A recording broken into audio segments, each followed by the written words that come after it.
किस चिंता में डूबे हैं गुरु विश्वामित्र?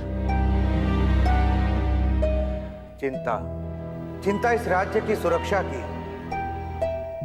अतिथियों की रक्षा की।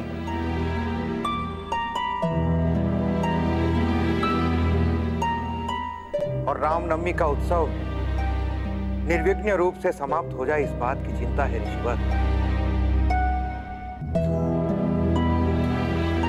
क्योंकि असुर अपना प्रकोप और उत्पात करने से पीछे नहीं हटेंगे।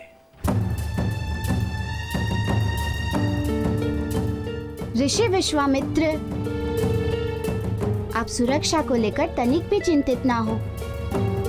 मैं आपको वचन देता हूँ कि मेरे होते हुए प्रभु श्री राम के राज और काज दोनों में किसी भी प्रकार का कोई भी विघ्न उपस्थित नहीं होगा। मेरे प्राण भले भी चले जाए, किंतु सब सुरक्षित और व्यवस्थित ही होगा।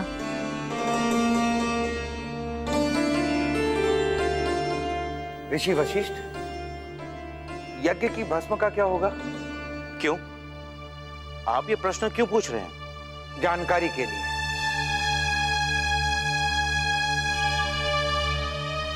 भस्म को किसी पात्र में एकत्र करना होगा ताकि उसकी पवित्रता बनी रहे,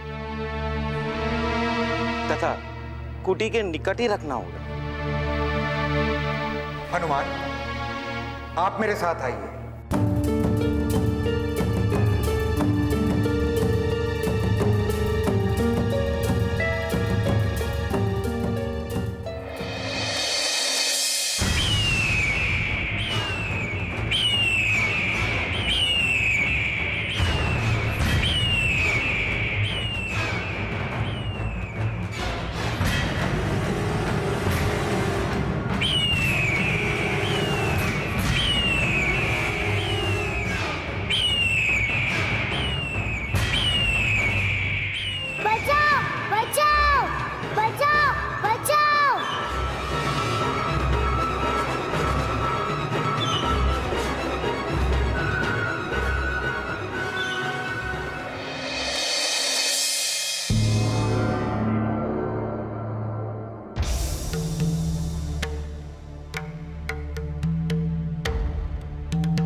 क्या होगा भ्राताश्री? वो तो मैं भी सोच रहा हूँ लक्ष्मण। जिस घटना के हम लोग प्रत्यक्षदर्शी हैं कि भ्राता भरत को चील उठाकर ले गया है,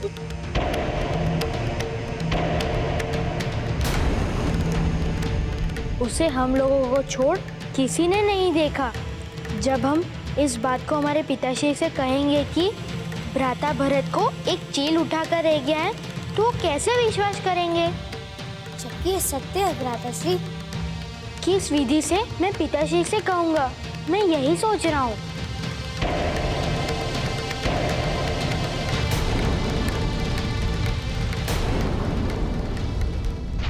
राम, इतने स्वार्थी हो गए हो कि तुमने अपने लघु भ्राता को एक राक्षस को ले जाने दिया। हाय हाय, मैं जानती थी कि इस राम के मन में भरत के प्रति कोई मोह, कोई माया, कोई पीड़ा नहीं है। वो महारानी कैकेयी है जो हर पल इस राम के पीछे अपने प्राण देती रहती है।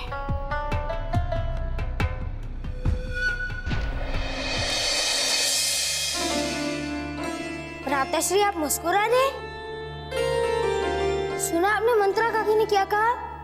भ्राता लक्ष्मण, बिच्छू का स्वभाव डंस मारना और मनुष्य का स्वभाव उसे क्षमा करना। नहीं भ्राताश्री, उनकी बातें क्षमा योग्य नहीं थी।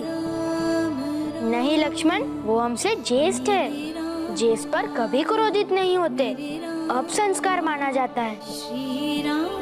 और जो सबसे महत्वपूर्ण बात है कि ये होना आवश्यक था। क्या? भ्राता भरत को चील का उठाकर ले जाना अथवा मंत्रा काकी की आपके विरुद्ध कही जाने वाली बातें? दोनों ही। क्यों भ्राताश्री? क्योंकि तभी हमारे मित्र के लिए मार्ग प्रशस्त होगा।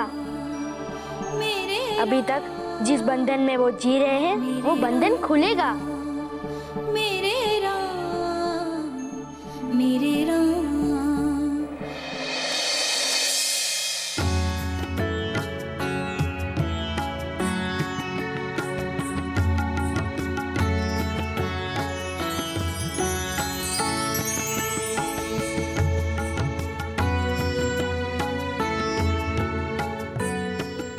ये यज्ञ के भस्म है, किंतु इस यज्ञ के भस्म से आपका कौन सा प्रयोजन हल होगा ऋषिवर? ऋषिवर, इस पवित्र भस्म का उपयोग हम असुरों के प्रकोप को रोकने के लिए करेंगे। जब भी हम ये किसी यज्ञ में मंत्र के द्वारा आहुति देते हैं, उस आहुति से भस्म उत्पन्न होती है।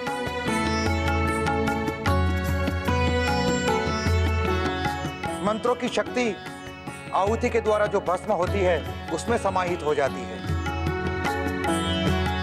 अब वो मंत्र जितने शक्तिशाली हैं, उतनी ही शक्तिशाली वो भस्म भी हो जाती है, जो वास्तव में एक रक्षा कवच के रूप में कार्य करती है।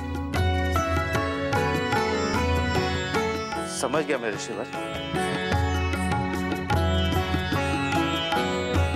अब हम ऋषिवर इन भस्मों को एकत्र करने के लिए अब हम मंत्रों का उपयोग करेंगे। ऋषिवर, आप मंत्रोच्चार आरंभ करें।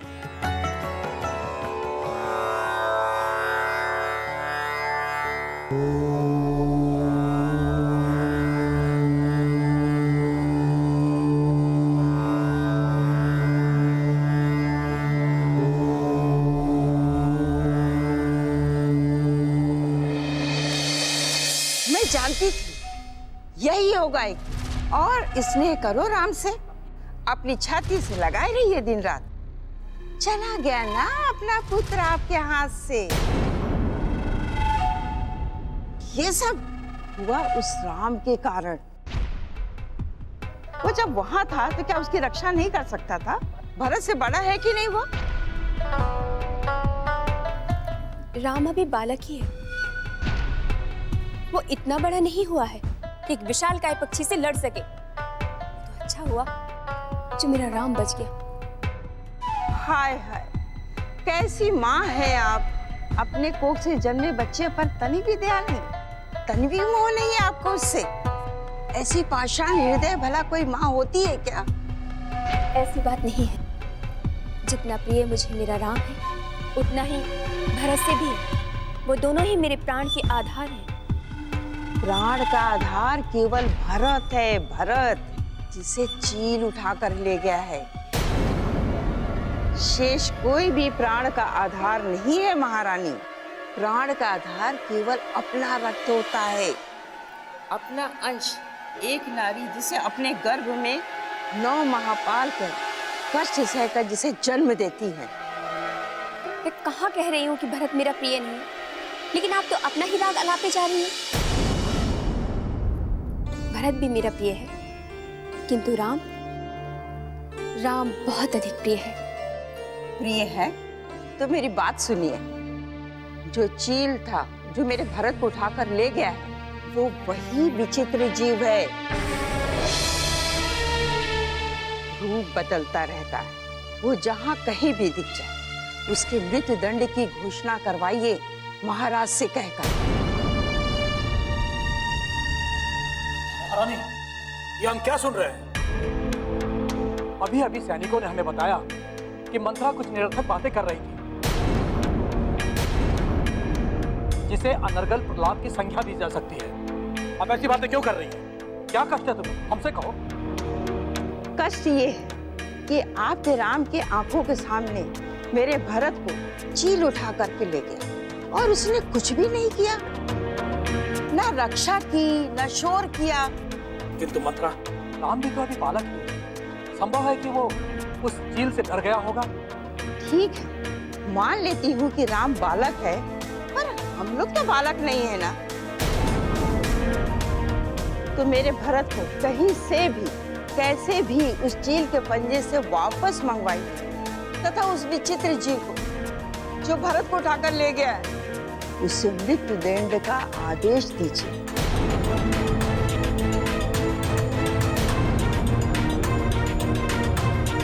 यदि आप ऐसा नहीं करें तो मैं अनशन करूंगी।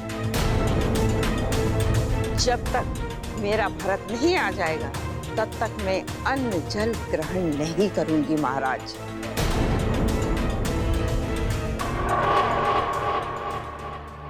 मंत्रा, ऐसा संकल्प मत लो। हम तुम्हारे मनोभाव को समझ सकते हैं। तुम बिल्कुल चिंता मत करो। हम अभी अपने सैनिकों को आदेश देते हैं और ये आदेश पारित करते हैं कि जहां भी वो जीव दिखे उसे जीवित न छोड़ा जाए, उसका वध कर दिया जाए।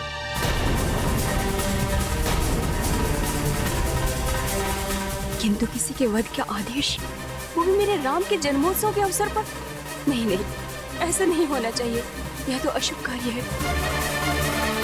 चलिए महाराज, चलिए। चलकर सैनिकों को वध का आदेश दीजिए महाराज। हाँ चलिए। महारानी, अब तनिक भी चिंतित ना हो। हमारे सैनिक भरत को शीघ्र अतिशीघ्र ढूंढकर अवश्य चलाएं।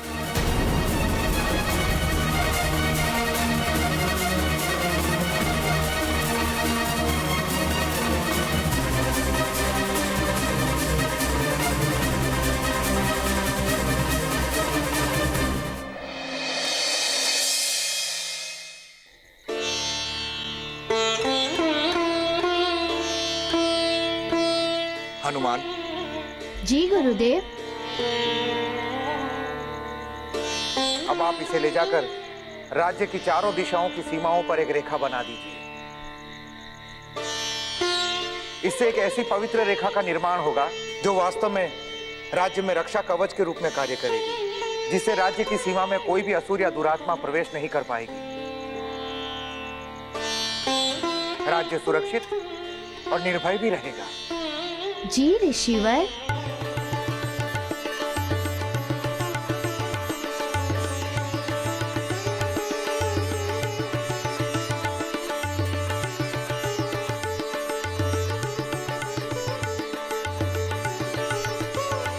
आज्ञा दे ऋषिवर।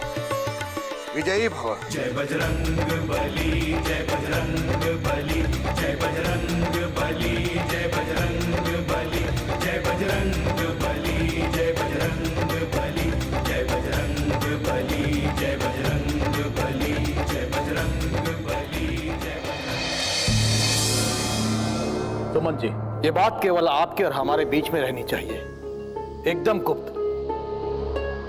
किसी भी राज्य के राजा को ये बात पता नहीं चलनी चाहिए कि राजा दशरथ के महल से उनके पुत्र को एक दैत्य ने उठाकर ले जाने की धृष्टता की है। अगर उन लोगों को इस बात की भनक भी लग गई तो उनमें असुरक्षा की भावना उत्पन्न हो जाएगी, जो कदाचित उचित नहीं है। आप निश्चिंत रहे महाराज, किसी को कानो कान भनक भी नहीं लगेगी। हमें आपसे यही अपेक्षा थी। अब आप शीघ्र सैन्य बल को लेकर राज्य की सीमा पर जाइए और हमारे पुत्र भरत का पता लगाइए। जी महाराज। और उस जीव की भी तो हत्या करनी है जो हमारे आंखों के तारे को उठा करके ले गया है। ये बात भी कह दीजिए ना इनसे, अन्यथा आप क्या चाहते हैं? इस शुभ कार्य के गृह में क्या मैं अनशन करूं? हाँ सुमन जी, अपने सैनिकों को यह भी कह दीजिए कि यदि वो दैत्य राज्य की सीमा से बाहर दिखे तो उसे अविलंब मार गिराया जाए, और यदि वो दैत्य राज्य की सीमा के अंदर दिखे तो उसे बंदी बनाकर हमारे सामने प्रस्तुत किया जाए। जैसी आज्ञा महाराज। मंत्रा, अब आप जाएं और विश्राम करें।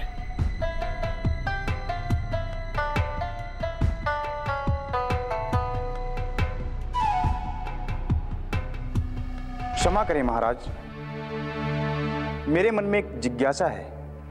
कहिए। क्या आपको भी लगता है कि भरत जैसे शूरवीर को कोई उठाकर ले जा सकता है? देखिए सुमन जी, इस बात पर टिप्पणी हम पुत्र राम से मिलने के बाद ही दे सकते हैं।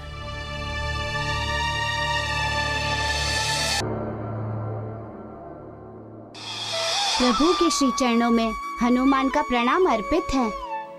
कहो, सब कुशल तो है ना? जिसके साथ प्रभु हो वो भला कुशल कैसे नहीं होगा? आपके आशीर्वाद से मैंने शबरी को मुक्त करा दिया है और उन्हें सुरक्षित स्थान पर भी पहुंचा दिया है प्रभु। मैं जानता हूँ कि हनुमान कोई कार्य अधूरा नहीं छोड़ते।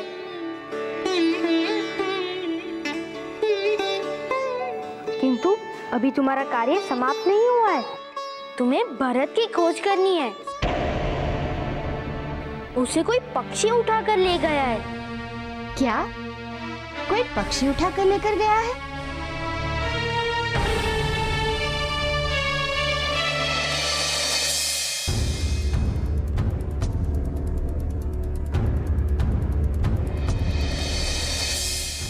चिंतित हो हनुमान। भरत मेरा अनुज है, उसे कुछ नहीं होगा। ये सब तो मात्र एक लीला है। इस बार मैं उस निराधम का अंत कर दूंगा प्रभु। इस बार मेरे हाथों वो नीच मारी जीवित नहीं बचेगा। नहीं मित्र, आवेश में मत आओ। इसका अंत तो नियत है, सुनिश्चित है, किंतु अभी वो समय आया नहीं है, क्योंकि उसका अंत मेरे हाथों होना है। तब तो वो सदगति पाएगा वो दुष्ट असुर। किंतु तब तक, जब तक उसका अंत नहीं हो जाता, वो पुनः आक्रमण करेगा, जिसका सामना करने के लिए तुम्हें तैयार रहना होगा।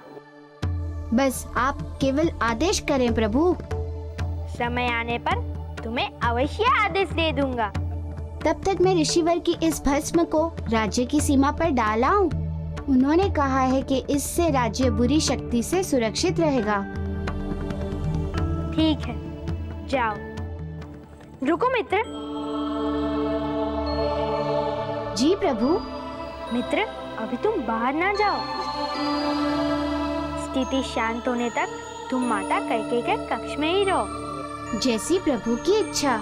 श्री राम राम राम, श्री राम राम राम, श्री राम राम राम, मेरे राम, मेरे राम।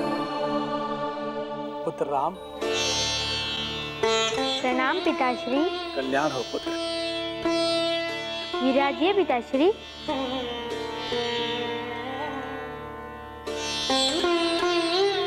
पुत्र राम, क्या तुम्हें ज्ञात है कि तुम्हारे अनुज भरत को कोई विचित्र जीव उठा कर ले गया है? जी पिताश्री, ये घटना हमारी आंखों के सामने घटी है।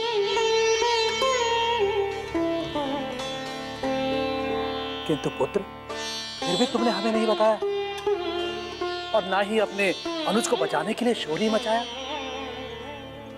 पुत्र, माता तो कह रही थी कि तुम अपने आप में ही मगन थे। पिताश्री, ऐसी बात नहीं है। तो फिर क्या बात है पुत्र? किस कारण तुम मुख बने रहे? मैं इसलिए मौन रहा पिताश्री, क्योंकि मैं अपने अनुज भरत की शक्ति जानता हूँ। वो किसी भी बड़े से बड़े जीव का वध कर सकते हैं, और यदि वो ऐसा कर देता, इस राज्य के ऊपर जिस जीव का आतंक फैला है, उस आतंक का अंत हो जाएगा, भय समाप्त हो जाएगा पिताश्री।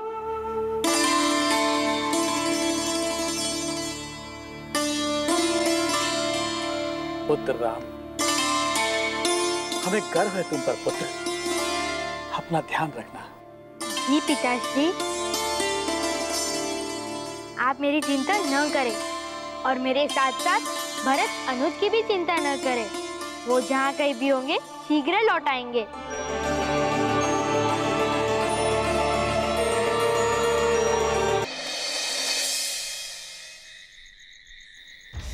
ऋषिवर, मुझे कुछ समय के लिए आपके परम शिष्य राम की आवश्यकता होगी।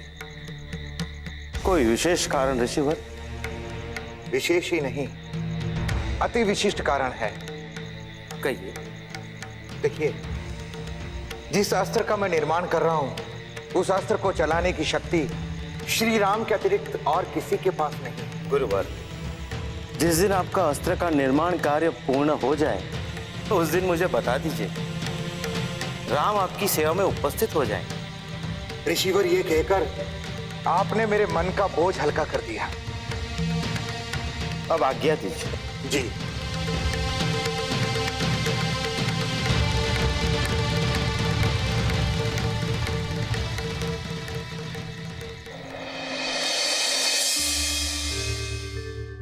जय बजरंग बली, जय बजरंग बली, जय बजरंग बली,